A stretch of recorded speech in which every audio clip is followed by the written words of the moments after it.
ఇంకోళ్ళు అడుగుతారు. అందరూ హేతు అడగరు. హేతు ఎందుకు మాకు సుఖంగా బతకాలి, మా కుటుంబంలో సుఖశాంతితో ఉండాలి, మా కోరికలు తీరాలి.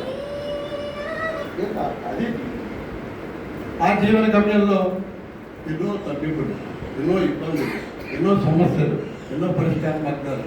పూర్వీకుల యొక్క మార్గాన్ని కొంతమంది అనుసరిస్తారు, కొంతమంది అనుసరించలేకపోతారు. ఆయన కొంతమంది తర్జనాలు పెడతారు. కొంతమంది ఏమిటి తర్జనాలు తెచ్చుకునే తర్జనాలు అంటారు, ఆత్మలు అంటారు, ఇవంటారు, అవంటారు.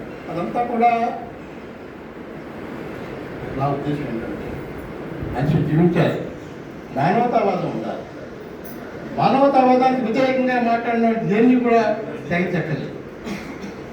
ఏ మతమైనా కూడా, ఏ సమాజమైనా కూడా మానవతావాదాన్ని అనుసరించి బతకడానికి ప్రయత్నం చేయాలి. ఎందుకంటే కోట్లాది ప్రజల జీవితాల్లో అందరూ కూడా అలా ప్రవాహంలో కొట్టుకుపోతుంది.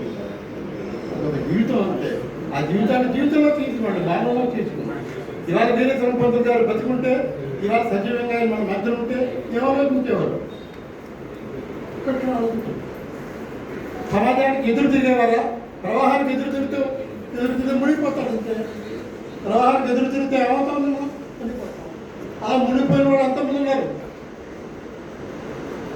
మునిగిపోయిన వాళ్ళు లేరా? అందువల్ల ఇది చాలా అమూల్యమైనటువంటి చర్చా సమావేశం నేను భావిస్తున్నాను. అందులో మనం ఆలోచించుకోవాల్సిన విషయాలు ఉన్నాయి. ఎంతవరకు మనం మూఢత్వాన్ని అనుసరిస్తున్నాం, ఎంతవరకు మనం మూఢత్వాన్ని వదిలిపెట్టాం అప్పుడు ఆలోచించుకోవాలి. సాంకేతిక సమాజంలో 21వ శతాబ్దంలో సాంకేతిక సమాజంలో ముందడుగులు వేస్తున్నటువంటి మనిషి ఎలా బతుకుతున్నాడు? భారతదేశంలో ఇంత ఆధ్యాత్మిక భావనలు ఎందుకు పిచ్చి పెరుగుతున్నాయి?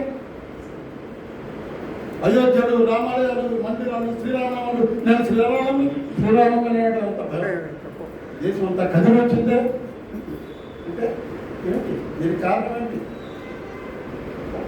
ఆలోచించుకొని దేశాన్ని నడిపించవలసిన సారథ్యం వహించాల్సిన వారు ప్రతి ముఖ్యమంత్రి కూడా ఇవాళ దేవాలయాలను సాగలపెడుతున్నారు. అందరూ కూడా ఆధ్యాత్మిక భావనల కోసం తారతపడుతున్నారు, ఓట్ల కోసం. ఓట్లు ఎలా వస్తాయని చెప్పి ఆలోచించాలంటే ఆధ్యాత్మిక మార్గం అనుసరించాలి. వాళ్ళు అంతకుముందు ఇంత లేదు. ఇప్పుడు ఈ మధ్యన పరిశీలించినట్లయితే ఎవరికైనా చూడండి మీరు, ఆధ్యాత్మిక మనసులో ఉండదు. ఒక ఆయన నిద్రపోతున్నాడు.